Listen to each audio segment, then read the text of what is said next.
Welcome back, everyone. It's Charlie. HBO is finishing Night of the Seven Kingdoms Season 2 right now. We have our first look at the episodes. It takes place in a completely new area of Westeros with a totally different group of characters. HBO also released a couple of promos hyping up the new Season 2 characters, so we will break it all down. We'll also explain why it's going to feel very different from Season 1 too. Also because we're going to get way more Blackfyre Rebellion flashbacks. I know people have been asking for them to do a Blackfyre Rebellion TV show. We actually get way more Blackfyre Rebellion during Season 2 than we ever got during Season 1. There's a lot of Blackfyre Rebellion that happens on this season and future seasons of Night of the Seven Kingdoms. They literally live through and are involved in the subsequent Blackfyre Rebellions. There are 5 total of them across the timeline. They are releasing Season 2 episodes in 2027, but they haven't said exactly when. I believe it'll be early in the year, pretty close to the same time Season 1 episodes are released. It will be 6 episodes, and as far as Ira Parker, the showrunner, has said, they're going to stick with the 6 episodes per season for each season, even after the Paramount Warner Brothers buyout finishes in the next couple of years. And for those of you asking, the actual buyout isn't really going to affect the Game of Thrones universe, all the prequels, all the other shows that they're working on, like House of the Dragon, the Aegon's Conquest series that they're working on right now, that seems like it's actually going to be turned into a trilogy of movies. David Ellison, who is the person who's in charge of Paramount Skydance right now and is orchestrating this big buyout, said that his favorite thing at HBO was Game of Thrones just in general, so it sounds like he just wants them to make as much Game of Thrones as possible to the heat death of the universe. Good news for him, HBO already planned to do that. They were already in the process of doing that. I cannot wait to be in my 90s still breaking down the latest season of Game of Thrones. Just starting with the biggest Season 2 stuff first, these first scenes, it's meant to be in the reach between Standfast and Coldmoat. Here they are on the map, just to give you an idea of where it is in Westeros, is just north of Highgarden, closer to the Westerlands in Casterly Rock. What these scenes are depicting are the farmland and the river called the Chequy Waters for the House Osgrey banner, which is a Chequy lion, as in checkered lion, that flows through the area, which is the source of the major problem in Season 2 that Duncan and Egg have to solve. Even, the jump from Season 1 to Season 2, Dunk is anxious about his ability to fight, to just keep up with these people. And in Season 2, he's thrust into, we'll say, light politics, which of course, now that he's, mastered how to fight or, gotten better at fighting, he's never had to talk to a highborn lady before. So there's always something new around the corner. There's always something for these human beings to interact with as they grow up in their careers. The very cheeky way that Ira Parker describes Season 2, comparing it to Season 1, is that unlike Season 1 where Dunk was fighting for his life and to become a knight, the Trial of 7, Season 2 is even more self-contained in terms of scope with fewer characters, and Dunk and Egg get involved in some light politicking, as he describes it, where Dunk has to mediate a dispute between 2 neighboring realms before it escalates into a full-blown petty war, like a smaller conflict. The way that the Trial of 7 in Season 1 was an extreme over-escalation of a much smaller issue that could have been avoided, violence could have been avoided, leading to one of the most tragic things to happen to the Targaryen family during this part of the timeline. R.I.P. Baelor Breakspear, press F to pay respects. One of the greatest kings who never was. You can also see the dam that reroutes the river to the farmland that they're creating here. Season 2 is based on the Sworn Sword novella. The title is a reference to Dunk becoming the Sworn Sword to Sir Eustace Osgrey. He's being played by Peter Mullen. He's awesome. He's been in a billion different things, but more recently you probably remember him as the Dwarven King from Rings of Power. During Night of the Seven Kingdoms, he controls Holdfast, which is a small fort. Here on the map you can see compared to House Osgrey territory that he controls. And it's Lady Rohan Weber, who's being played by Lucy Boynton. She's a redhead during the series, even though she's a natural blonde, who controls Coldmoat, the larger area here next to Holdfast in House Osgrey. She's the one that creates the dam, rerouting the river from Sir Eustace's land to her farmland, which is how the main problem of Season 2 begins, at the very beginning of the season. As you can see from the area and the reach here, they're currently in the middle of a drought in this part of Westeros, so the river is extremely valuable and necessary for growing enough food to keep the small folk in the area from starving to death. After Osgrey has hired Dunk to just be a normal hedge knight working for him and just the daily activities of a knight, just taking care of his lands, they discover his riverbed has mysteriously dried up and set Dunk to the task of figuring out what went on. Then learning that Lady Rohan Weber yoinked it, rerouting the water using a dam to water her farmland, which leads to the conflict, and we meet Sir Bennis the Brown, who's being played by Babu Sise from Alien Earth. He was great during that series. If you haven't seen Alien Earth, I did episode videos for all the episodes, so I'll put a link in the description below, because they're going to be doing Season 2, so he will also be back during Season 2. You know the story of John Henry and his 10-pound hammers?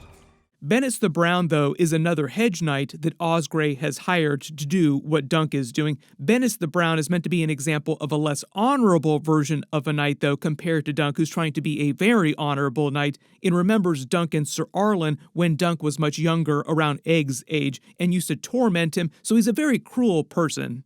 In present day, he also continues to torment Egg the way that he tormented Dunk when Dunk was younger, because he doesn't know that Egg is secretly Aegon Targaryen, a royal prince.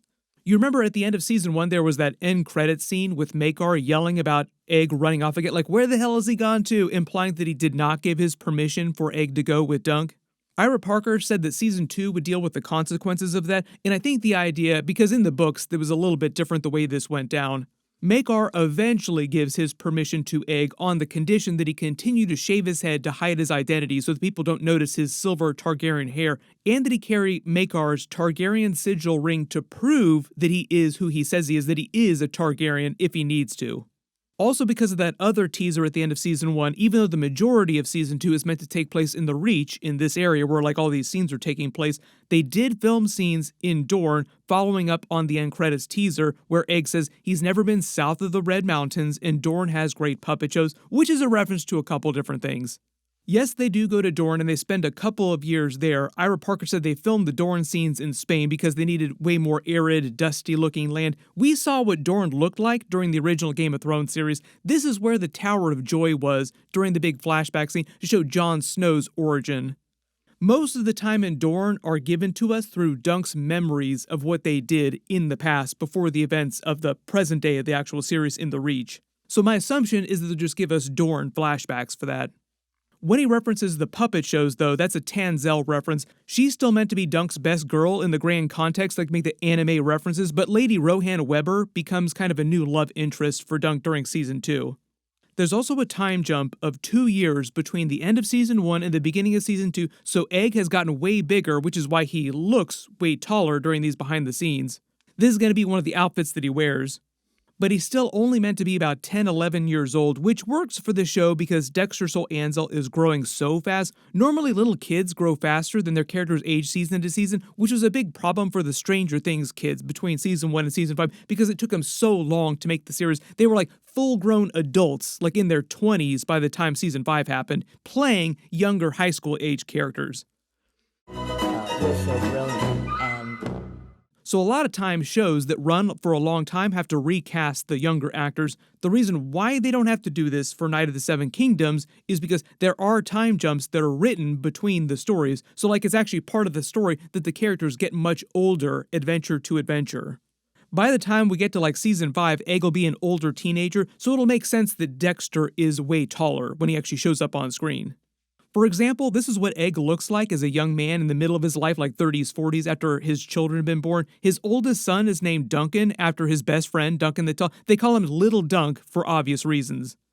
George R. Martin has written 10 more unpublished stories for Dunk and Egg that he gave to Ira Parker for them to adapt for future seasons after Season 3, but we will see how they cover that up to the events of the tragedy at Summerhall if they don't run to like 10, 13 seasons. If they want to condense it to like 5 to 7 seasons, they might just try to combine a couple different adventures later on. HBO, please don't do that. Please give us 10 to 13 seasons of Dunk and Egg at least. There are a couple cameos from Season 1 characters that died that do return, like Baelor Breakspear, but it's during one of Dunk's nightmares when he's hallucinating them, which is how they can come back, even though they died in Season 1. There are also a couple surprise Season 1 characters who also die during the 2-year time jump between seasons because of something called the Great Spring Sickness, which is like the Game of Thrones version of COVID that wrecks Westeros for a couple of years. Feels very familiar, doesn't it? Almost too true to life. You have to remember that George R. Martin wrote this book, though, in the early 2000s, many, many years before the actual real-life pandemic. But one of the other coolest things they do in Season 2 is way more Blackfyre Rebellion flashbacks and references, because Osgray is an older man, Peter Mullet, look at him, he's an older man in present day, who fought for Daemon Blackfyre in the past, the Black Dragon, during the war. A lot of the problems of Season 2 that Duncan gets involved in present day are consequences of things that happened because of the Blackfyre Rebellion. So it is a much bigger part of the season than it was in Season 1, where we only got light references and a couple flashbacks after the Battle of Red Grass Field. Season 2 flashbacks are direct references to things that happened in the actual Battle of Red Grass Field itself, because Osgray fought in the battle near a lot of the major action and major figures like Daemon Blackfyre with his final battle with Gwaine Corbray of the Kingsguard, what happened right after that with Bloodraven, Brynden Rivers, his Raven's Teeth archers, Bittersteel, Aegor Rivers, in the rest of the battle, the way it went down with Baelor and Maekar when they were younger, because they were both heroes of the battle that Egg features in his song that he sang in Season 1, The Hammer and the Anvil. That's the battle where they got those nicknames. The anvil was a rock, the hammer smashed the bastard with his giant veiny. The only bad thing is that during Season 1, Ira Parker made a big deal about how the budget of their show was half the budget of House of the Dragon, so I'm not expecting them to do a full-size, like episode-long pitched Battle of Red Grass Field for the first Blackfyre Rebellion. They would need a couple episodes to cover that if they wanted to do the actual battle itself. What they'll probably do is just a couple of smaller focus scenes during the battle itself, flashbacks to like Daemon Blackfyre and his armor maybe with the sword Blackfyre, maybe a little Bloodraven cameo scene, maybe Aegor Rivers or younger Baelor or younger Maekar cameo scene, and that's it. You just see like a small piece of the battlefield while it's all going down. Everybody post all your reactions in the comments below and let me know what you want them to do in future seasons of the show. If there's like 13 total stories, but they only go like 7 to 10 seasons. They're going to be finishing the episodes pretty soon, like Dexter and Peter Claffey were at a recent Dublin Comic-Con talking about Season 2 stuff, so they are very close to being done. We'll probably get an official teaser or a trailer by the end of this year, the way they dropped the Season 1 trailer late last year. Whatever they wind up releasing, of course I will do videos for it. We'll also get more footage, even if it's not meant to be official footage, so be sure to enable alerts for my channel so you don't miss any of that. HBO also literally just confirmed that they're making a Game of Thrones movie in the next couple of years. Click here to learn about that, and click here for all my Night of the Seven Kingdoms episodes. Thank you so much for watching, and I'll see you guys in the next one.